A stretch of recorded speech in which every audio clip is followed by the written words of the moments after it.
4 crore brother and sisters city అధ్యక్ష, 4 కోట్ల తెలంగాణ సోదరులు సోదరీమణుల యొక్క సిటీ అధ్యక్ష.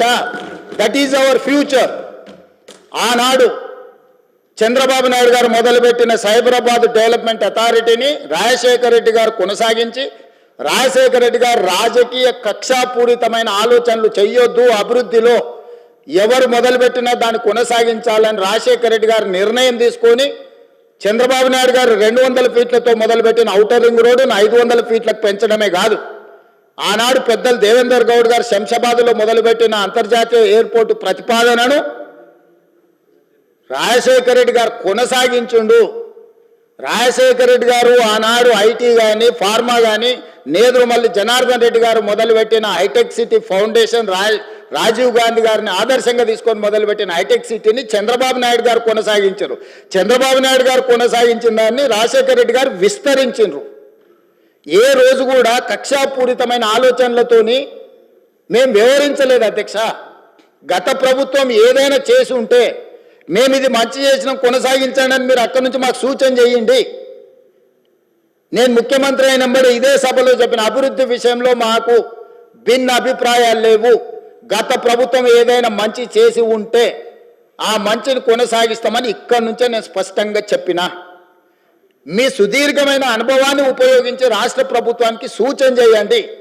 ప్రతిదీ అడ్డుకునే ఆలోచన, ప్రతిదీ ఎట్లా చెడగొట్టాలనే ఒక కుట్ర, ఇది ఏ రకంగా మంచిది? ఈరోజు కామారెడ్డి దగ్గర ఒక రాకెట్ ధ్రువన అంటే ఇస్రో గవర్నమెంట్ ఆఫ్ ఇండియాలో ఇస్రోలో జరిగే రీసెర్చ్ ప్రైవేట్లో ఈరోజు చేస్తాం. కామారెడ్డి దగ్గర మాకు ల్యాండ్ కావాలని అంటే ఒక దేశానికి సంబంధించి ప్రపంచంతోనే పోటీ పడే రాకెట్ సైన్స్ తయారు చేసే వాళ్ళకి మేము కామారెడ్డిలో ఉన్న ఎమ్మెల్యే ఎవరు అధ్యక్ష? ప్రతిపక్షానికి సంబంధించిన ఎమ్మెల్యే. అంత మంచి సంస్థను అక్కడికి పంపించాలని ఎందుకు అనుకుంటున్నాం అధ్యక్ష? మాకేముంటుంది అధ్యక్ష? తెలంగాణ మొత్తం మాదే అధ్యక్ష. నేను తెలంగాణకు ప్రాతినిధ్యం వహిస్తున్న అధ్యక్ష, ఒక్క ప్రాంతానికి కాదు, నేను ఈ ప్రాంతం ఆ ప్రాంతం కాదు, తెలంగాణ మొత్తం మా పరిధిలోనే, మా మంత్రివర్గం మా ప్రభుత్వం పరిధిలే. ఈ తెలంగాణను క్రియేట్ చేసింది మేము, ఈ తెలంగాణను ప్రొటెక్ట్ చేసేది మేము, ఈ తెలంగాణను డెవలప్ చేసేది మేము, ఫ్యూచరిస్టిక్ తెలంగాణగా మార్చేది మేము అధ్యక్ష. ఈరోజు ఎక్కడ చూసినా అక్కడ లేక్స్ రాక్స్ లేకపోతే ఏమో ఉన్నాయి అధ్యక్ష. నిజ నిర్ధారణ కమిటీ మీరు వేసుకోండి అధ్యక్ష. మీరు ఆదేశాలు ఇస్తే మాకేమో అభ్యంతరం లేదు. ఎమ్మెల్యేలు అందరినీ ఒక ట్రిప్ తీసుకెళ్ళి చూపిద్దాం అధ్యక్ష. అక్కడ జరుగుతున్న అభివృద్ధి ఏంది, మేము చేస్తున్నది ఏంది, లేకపోతే పవర్ పాయింట్ ప్రజెంటేషన్ తమరు అనుమతిస్తే సభలు కానీ లేకపోతే కమిటీ హాల్లో చూపిస్తాం అధ్యక్ష. అన్ని ఓపెన్ బిడ్డింగ్లో మేము అమ్మదలుచుకున్నాం అధ్యక్ష. పెట్టుబడులను ఆకర్షించాలని ఇవాళ అసెంబ్లీ జరుగుతున్నా కూడా అంతర్జాతీయ సంస్థలతో ఈరోజు నేను మా శ్రీధర్ బాబు గారు మీటింగ్ ఏర్పాటు చేసి ఆ మీటింగ్ను ఈరోజు వాళ్ళతో పెట్టుబడులను మాట్లాడి వచ్చినాం అధ్యక్ష.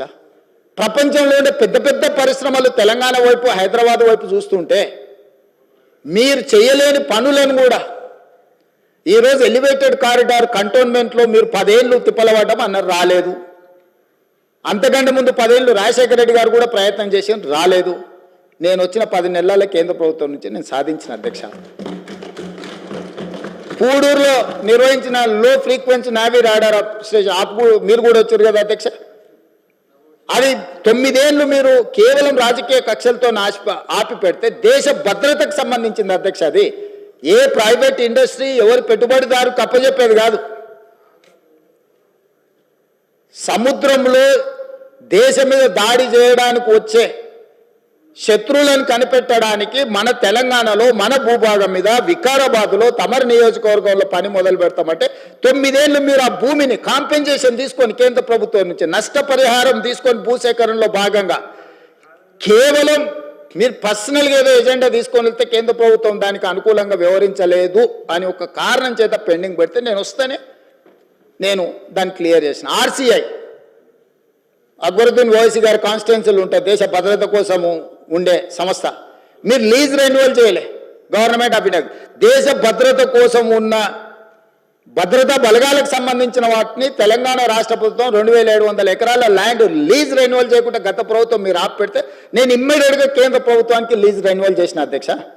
కేంద్రంలో ఉన్నది నరేంద్ర మోడీ గారు కాబట్టి లేకపోతే రాజ్నాథ్ సింగ్ గారు కాబట్టి రాజకీయంగా నాకు సరిపోదు కాబట్టి నేను దేశ భద్రతతో కూడా చెలగాట మారతా అని అట్లా కుంచితమైన స్వభావంతో మేము వ్యవహరించలేదు అధ్యక్ష.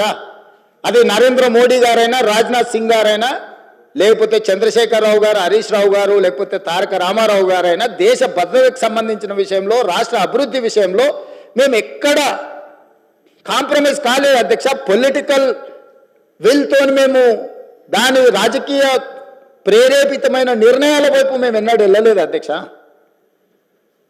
కాబట్టి దయచేసి సభ ద్వారా నా రిక్వెస్ట్ ఒక్కటే, మీరు సూచనలు చేయండి, రాష్ట్రానికి ప్రయోజనం చేకూరే అంశాలను ప్రస్తావించండి. ఇప్పుడు మీరు నెంబర్ ప్రకారం మైక్ ఇస్తలేరు, అక్బరుద్దీన్ ఓవైసీ గారికి ఎక్కువ మైక్ ఇస్తున్నారని.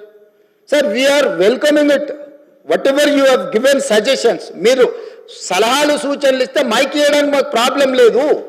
మీరు మీ కుట్రలకు, మీ కుతంత్రాలకు మీరు తెలంగాణ మీద విషం చిమ్మడానికి ఈ మైకును వాడుకుంటామంటే, మీరు చాలా విఘ్నతతోని ఇక్కడ ఉన్న వాళ్ళకి మైక్ ఇవ్వకుండా వాళ్ళకి ఇచ్చినాక కూడా మేము ఎవరము అభ్యంతరం పెట్టకుండా స్పీకర్ గారి నిర్ణయమే మాకు శిరోధార్యం అని చెప్పి మేము ఏ విషయంలో కూడా మేము అభ్యంతరం పెట్టకుండా సహకరించినాం అధ్యక్ష.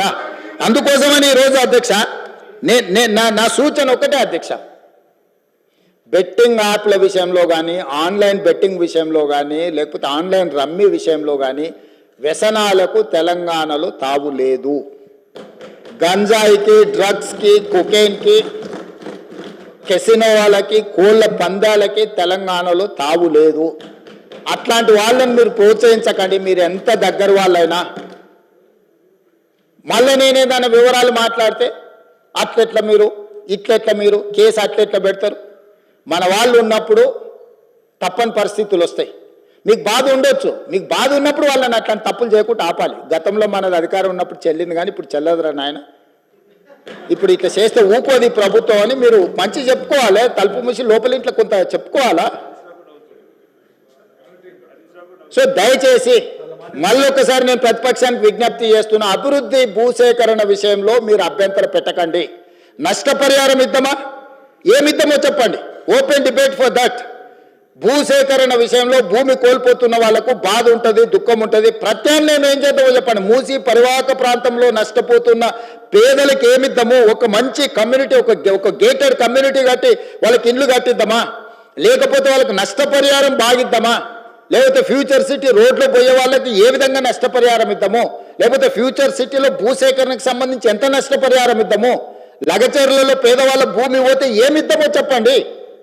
ఇది ప్రభుత్వ ఖజానాలో నుంచి ఇచ్చేది ఎవరు, వాళ్ళు కానీ నేను కానీ ఎవరు మన ఇళ్లలో నుంచి తీసిస్తలేము. ప్రభుత్వ ఖజానా నుంచి అభివృద్ధిలో వాళ్ళు సహకరించినప్పుడు వాళ్ళకు రూపాయి ఎక్కువ నష్టపరిహారం ఇచ్చి వాళ్ళని ఆదుకునే బాధ్యత మనది.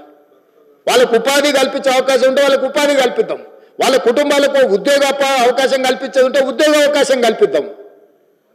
కానీ భూసేకరణనే మేము అడ్డుకుంటాము. బెట్టింగ్ యాప్లు కానీ, ఆన్లైన్ బెట్టింగ్ కానీ, ఆన్లైన్ రమ్మీ గేమ్ల పట్ల అప్రమత్తంగా ఉండడమే కాదు, కఠినంగా వ్యవహరించాలని ఈరోజు రాష్ట్ర ప్రభుత్వం నిర్ణయం తీసుకున్నది. దీన్ని నిరోధించడానికి, నిషేధించడానికి అవసరమైన చర్యలు తీసుకోవడానికి ఒక స్పెషల్ ఇన్వెస్టిగేషన్ టీం, వీలైతే సిబిసిఐడి కానీ లేకపోతే అధికారులతో సమీక్ష చేసిన తర్వాత ఒక స్పెషల్ ఇన్వెస్టిగేషన్ టీంని వేసి కఠినంగా వ్యవహరించాలని చెప్పి ఈరోజు రాష్ట్ర ప్రభుత్వం నిర్ణయం తీసుకున్నది అధ్యక్ష. అదేవిధంగా గతంలో చేసిన చట్టంలో దీంట్లో ప్రధానంగా 2 సంవత్సరాల కంటే మించి శిక్ష కూడా లేదు. రేపు వచ్చే